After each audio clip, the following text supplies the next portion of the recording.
2019లో మీకు స్పష్టమైనటువంటి లెటర్ బాధితురాలు రాసి అది తెలుగుదేశం పార్టీ కార్యాలయానికి చేరినప్పటికీ కూడా 2019లో ఈయన క్యారెక్టర్ గురించి తెలిసి కూడా 2019లో వీళ్ళ బంధం గురించి తెలిసి కూడా 2019లోనే ఈయనకున్నటువంటి అమ్మాయిలతో నేను స్పష్టమైనటువంటి ఎలిగేషన్ చేయడం లేదు, ఈ బాధితురాలు ఎలిగేషన్ చేసినట్టుగా ఈ లెటర్లో ఉన్నట్టుగా ఈ లెటర్ తప్పు అని ఇంతవరకు ఎవరు ఖండించలా. ఫర్ ఎవర్ కైండ్ ఇన్ఫర్మేషన్, ఈ లెటరు నేను రాయలేదు అని బాధితురాలు ఖండించలేదు, ఈ లెటరు మాకు వచ్చింది మాకు రాలేదు అని తెలుగుదేశం పార్టీ వాళ్ళు ఖండించాల. సో యాజ్ ఆన్ టుడే దీని మీద తెలుగుదేశం పార్టీకి సంబంధించినటువంటి అధికారిక స్టాంపులు ఉన్న కారణంగా ఈ లెటర్లో అంశాలు నిజమే అని భావించినట్టయితే, ఈ లెటర్లో అంశాలు తెలిసినప్పటికీ కూడా మీరు బిఆర్ నాయుడు గారిని ఏ విధంగా ట్రస్ట్ బోర్డు చైర్మన్గా అపాయింట్ చేశారు అంటే పొలిటికల్ పోస్ట్ అని భావించారా? మీ ప్రభుత్వాన్ని నిలబెట్టారు కాబట్టి as a token of appreciation reciprocation ఇచ్చారా, లేదంటే క్విడ్ ప్రోకోనా? ఇది నువ్వు నన్ను నిలబెట్టావు కాబట్టి నిన్ను నిలబెట్టినందుకు రాజ్యసభ పంపించి లేకపోతే మంత్రి పదవి ఇవ్వు, ఒక ఎమ్మెల్సీ ఇచ్చి మంత్రి పదవి ఇవ్వు, అక్కడ కూర్చోబెట్టుకో. అరే టీటీడీ పదవి పొలిటికల్ పోస్ట్ కాదు కదా సార్, అది ఒక పవిత్రతను కాపాడేటువంటి పోస్టు, అక్కడ ఒక పవిత్రతని నిరూపించాల్సినటువంటి పోస్టు, అక్కడ పనిచేసేటువంటి వ్యక్తి ఆధ్యాత్మికత చింతనతోటి ఉండాల్సినటువంటి వ్యక్తి. అరే బిజినెస్ మ్యాన్ని తీసుకెళ్ళి మిడ్ నైట్ మసాలా నడిపే కార్యక్రమాలు నడిపే ఛానల్ యజమాని తీసుకెళ్ళి నువ్వు అక్కడ కూర్చోబెట్టి ఆయన నుంచి పవిత్రత కావాలంటే ఛానల్ నుంచి వద్ద పవిత్రత. సో తెలిసి మీరు ఒక పవిత్రమైనటువంటి కార్యాలయంలో అపవిత్రం చేసేటువంటి వ్యక్తిని అపాయింట్ చేశారు, దీనికి మీరు శిక్ష అనుభవించి తీరాలి. ఇంకా చట్టం ఏం చెప్తుందో, ఇంకా Rule 8 of Charitable and Hindu Religious Institution. While appointing trustees, the competent authority shall have due regard to the qualifications and disqualifications of trusteeship laid down under the provisions of the Act, and also to consider their merit enumerated below in selecting the applicants. One must be service mind tho undali, capable of devoting sufficient time to affairs of the institution. Endowment is in a spirit of humanity and selfless service without any thought of personal gain or aggressment. Having interest and faith in the institution or of endowment to which the applies for trusteeship. Normally a resident of locality enjoying respect and esteemed in this area.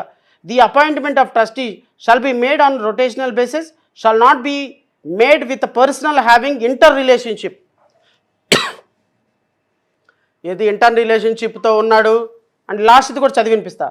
The order of appointment shall be from the person belonging to different walk of life. జీవితంలో different సిస్టమ్స్ని చూసినటువంటి ఒక devotional ఫెలోస్ని trustee మెంబర్లుగా appoint చేయాలి. చిన్నజీయర స్వామి, లేకపోతే ఇంకా చాలామంది మన ఈ మధ్యకాలంలో ప్రవచనాలు చెప్తారు, చాగంటి, గరికపాటి, ఇట్లాంటి వ్యక్తులు మేబీ అంటే చూడటానికి they are appear to be genuine.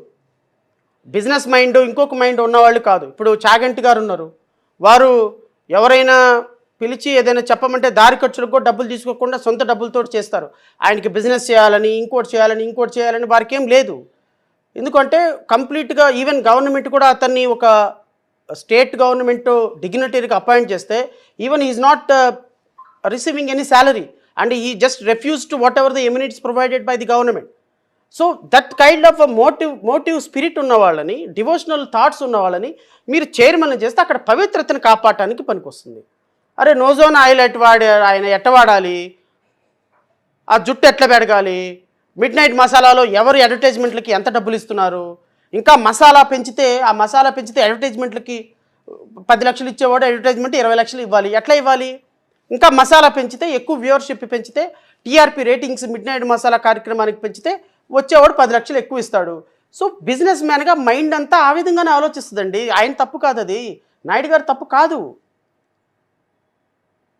ఆయన ప్రోగ్రామ్స్లో బిజినెస్ ఏ విధంగా ఇంప్రూవ్ చేసుకోవాలి, బ్రాంచెస్ ఏ విధంగా పెట్టాలి, అడ్వర్టైజ్మెంట్లు ఏ విధంగా తీసుకురావాలి, టీఆర్పీ రేటింగ్లు అలా పెంచాలనే మీద కాన్సన్ట్రేషన్ ఉంటుంది. బికాస్ ఈజ్ అ బిజినెస్ మ్యాన్ని తీసుకొచ్చి ఇదిగో రూల్స్ ఏమో స్పష్టంగా సూటిగా టైం కేటాయించాలి, దేవుని మీద భక్తి విశ్వాసాలు ఉండాలి, తర్వాత రిప్యుటేషన్ ఉండాలి, గుడ్ క్యారెక్టర్ ఉండాలి.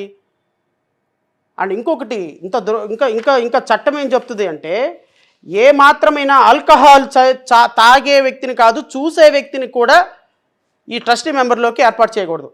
Disqualification of trustee members.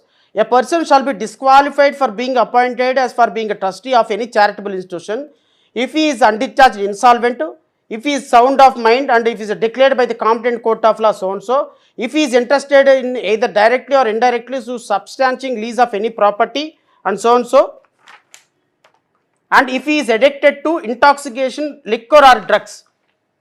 Liquor తీసుకునేటువంటి వ్యక్తిని కూడా, డ్రగ్స్ తీసుకునేటువంటి వ్యక్తిని కూడా స్పెసిఫిక్గా రూల్ హెచ్ అండి, ఇది section 19 subsection H of Hindu charitable institutions and endowment act 1987 specifically says even మందు టచ్ చేసేవాడిని కూడా ఇక్కడ డిస్క్వాలిఫికేషన్లో పెట్టారు.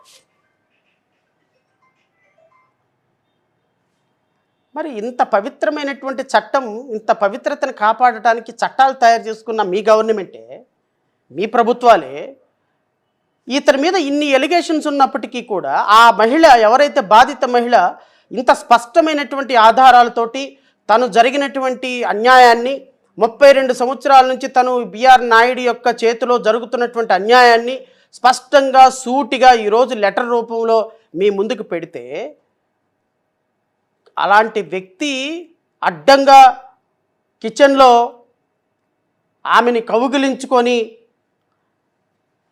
వాళ్ళ రూముల్లో వ్యక్తిగతంగా వాళ్ళు ఇద్దరే గడుపుతున్నటువంటి వీడియోలు బయటకు వస్తే, ఆ వీడియోలు కనీసం పోలీసు రిపోర్ట్లు చేసి పోలీసుల దగ్గర పెట్టి కనీసం ఆ పోలీసులు ఎవరు ఇట్లా చేశారని చెప్పేటువంటి రిపోర్టు కూడా ఇవ్వకుండా, పైగా మళ్ళీ మీడియాలోకి వచ్చి తగ్గేదేలే, తప్పే ఉంది దాంట్లో, మా పరిచయం 32 సంవత్సరాల పరిచయం, అయినా నా భార్యకి, నా పిల్లలకి, నా మనవాళ్ళకి లేని బాధ మీకేంటయ్యా అని ఒక ఆయన అంటాడు. ఎవరు? ఆయనే, బిఆర్కే నాయుడు.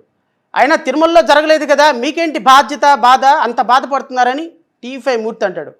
వదిలేయండి సార్, ఇంకెందుకు మా మీద పడతారు, మాకు రాజకీయాలతో సంబంధం లేదు, ఏదో తప్పు జరిగిపోయింది, వదిలేయండి సార్ అని మా సాంబశివరావు గారు అంటారు.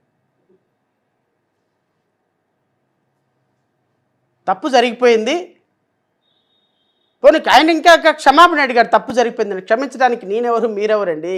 వెంకటేశ్వర స్వామి క్షమించాలి. నేను ముఖ్యమంత్రి గారిని కోరుతున్నా, మీరు గనక ఈ విషయంలో గనక నిమ్మకు నీరెత్తినట్టు ఉంటే జరగాల్సిన అనర్థం ఊచకోతలాగా సోషల్ మీడియాలో జరుగుతూ ఉంది. షేర్ చేయండి, లైక్ చేయండి, సబ్స్క్రైబ్ చేయండి. మరిన్ని వీడియోల కోసం బెల్ సింబల్ పై క్లిక్ చేయండి.